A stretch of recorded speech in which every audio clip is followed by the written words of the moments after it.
So tell me about this competition. Okay, so it's called Posters on the Hill. So undergrad students from across the nation submit their research. So we submit the abstracts of kind of like what we're doing, and then we submit a little bit about ourselves, our bio. My research is on peer-led team learning. So what we do at our school is for the first semester general chemistry, second and organic, as well as for physics and mathematics, we took an hour away from the lecture courses. So as you can see up here, we took away an hour, and with that hour we created workshops. So workshops are taught by undergraduate students. We divide the workshops into 2 one-hour sessions. So the first hour session is what we call the games. So it gives the students the opportunity to practice problems, because chemistry is a really difficult subject for most students. So they get a lot of practice, hands-on, a lot of group work, peer-led team learning. So there's a lot of teamwork going on. The second portion, which is unique to our university, is the explorations, which is the wet part. So they kind of do a lab in a way that helps them relate chemistry to the real world, so that whatever they're reading in their textbook, they're seeing in real life. Okay. So they can read it, do it, and then see it. Do it's good. Yeah. From it, we have some pie charts. That's fascinating. So ever since we introduced this model into our university, we saw a dramatic increase in the passing rate. So we had the lowest passing rate that we had was 45%. And right now we're currently in the 70s. The number of chemistry majors at our university increased as well. So David, one of the amazing things, so my background's mostly private sector, although I just joined Caltech, but we're always looking for people that can really apply what they've learned. I mean, it's the common concern in STEM education. They know the theory, but how do you turn on a light bulb, right? Sure. And Leslie represents the best of the best of this. Not only does she help students learn and learn how to learn, which you see that big increase in people staying at school, but of the 200 peer-led team learners, they're all leaders. They'll all have amazing careers. They've advanced. I mean, we come in as an advisory board, and Leslie presents to all these high-level people and thinks nothing of it. And we are always amazed that, given her age, what she's able to do. And it's all about what she's learned how to do with this peer-led team learning. So we get a twofer out of it. You got the students coming through, and you're creating the real leaders in STEM education. One of UTEP's desires is to become an R1 school.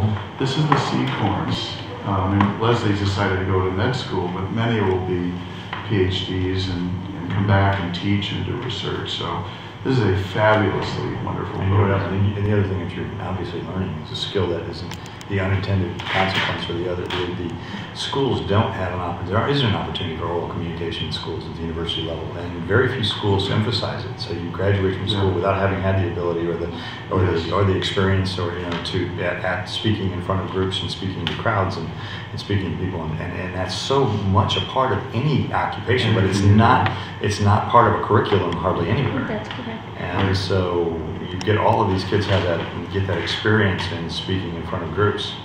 Great. Do we get to see actually, can we pull this out? We'll put this up on the center's Facebook. We have polled the students on where they've learned the most in terms of workshop, and they mostly said, no, but I mean their grades, the pass rates don't lie. But this is, the students are getting both the dry component and the wet component. So the question is my guess is it's the dry component that's helping the most. I was wondering if there's, I think it would be a little bit of both, because you have to really understand something, like basis of something. You have to have a stable foundation before you can build. Does that make sense? It may be. Hi, Leslie. Nice to meet you. So what we did is we integrated the workshop into it. So instead of the 1 hour lecture, they take a workshop that's an hour and 50 minutes. Okay. So technically not 2 hours, still considered one. Okay. And so what it is the workshop is split into 2 components. We have the dry component and the wet component. Okay. Right here, you can see, since this was introduced, the number of chemistry majors at our university increased. Wow. And we've introduced a biochemistry degree, so it should be a little bit higher, yes. The number of chemistry majors at our school increased, and actually it's a little bit higher because we have a biochemistry degree now, so it's actually increased a little bit more. Now, some of the students have taken chemistry in high school to really feel strongly about the workshops because it's active learning. They're not sitting in a 200 student lecture course just, you know, taking notes. 40 years of teaching this level of classes. I wish we had a group of students like you. Oh, thank you. So do the student leaders, do you receive any kind of a stipend or work study? We get paid very little, but we get paid. I mean, no, we do get paid. We get paid 10 hours a week, which is the 2 workshops. We each teach 2. There are about 15 students in each. We must hold office hours and then attend the previous sessions as well as the lectures. Okay. So, are you from Texas? Or? Yes, we're born and raised El Paso. El Paso. Okay. Yeah. Texas girl.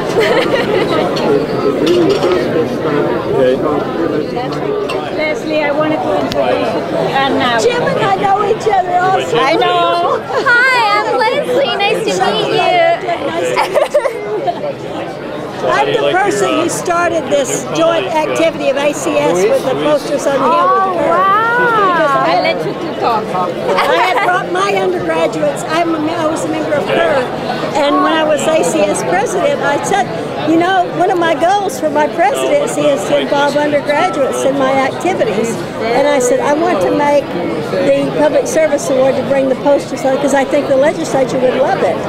You're beautiful. I love your university. Thank you. And Lourdes told me she wanted me to come and meet you. And Jim and I came down to the meeting that you guys had 3 years ago down there, and I brought 13 students, 13 hours in a bus across the country from Oklahoma. Oh my God. So let me look at your research. Yeah, so let me go ahead and explain your workshops. The workshops consist of 2 components.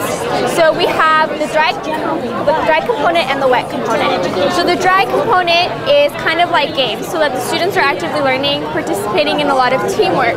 And the wet lab, of course, kind of shows the students everything they've read about in real life. Published this yet? No. It's good stuff, man. This right here is really, that's the story. So how could we get this information? I'm at the Colorado School of Mines, and we're going to have to change our freshman chemistry program because of the requirements of the engineering department. Okay. You need to be aware of PLTLIS.org. Do students choose to be in a class that? No. It's mandatory. That's the way it is. Yes, and I have some data for you all. Okay, so we pulled the students to kind of see where they feel like they learn the most. Okay. The yellow portions, would you like them, sir? The yellow portions are the workshops, and as you can see, if you turn it around, most of the students learn most of their stuff in the workshops. So, and that's just because they're up and about, they're running, they're participating, it's all teamwork, and they're not sitting there listening to a professor speak and speak and speak, you know? And it's been greatly beneficial for the peer leaders. We've kept track of 201 of them, and most of them have gone on to graduate school, med school, dental school. So it's been very beneficial at our university, which Valerie. Very interesting. Yeah. So is this a model then? So now it's gone to what, 5 classes? Yeah. Use this? Yeah, and so on Mondays, the professors will be like, I'm covering this certain chapter up to here. Make sure you touch upon this because students have difficulty, so on and so forth. At the end of the week, we talk about what worked and what didn't work. Because we have freestyle at our university, so each peer leader can go about teaching a certain part of chemistry however they'd like. Are these peer leaders paid? Yes, we're paid. We're paid 10 hours. So we have 2 2-hour workshops. We must attend the previews, they're mandatory, the lectures, and we have office hours. And we make up our own quizzes, our own homework assignments, our own everything. So we're really involved. So the supervising professor then, instead of teaching 3 lectures, is only doing 2, but then also supervising the workshops. Peer leaders. Maybe I can get a photograph.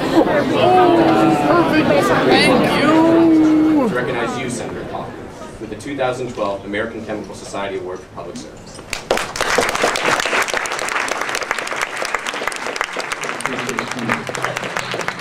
I truly believe that one of the most important things we're doing in this country for our future is STEM education. It's important. We need more STEM majors. We need more STEM. We need more people in technology, education, math, engineering, and science. We need it in all different areas. We need more people to get involved in this. We're going to be successful because down the road, when you look at the opportunities, many of the opportunities are going to require people to have STEM degrees, much more than in the past. So if we're going to be successful as a country, we have to have a workforce that has STEM education. And not only that, we need to provide jobs. They're going to give people good, satisfying jobs at good pay, and they're going to be the STEM jobs. Final piece I'd say is that one of the things we don't concentrate enough on when we advocates of STEM education is something I learned working in the council. Sure, we need more STEM majors. But you know, over 60% of the people who are going to have good jobs in the future are going to need some kind of STEM skills.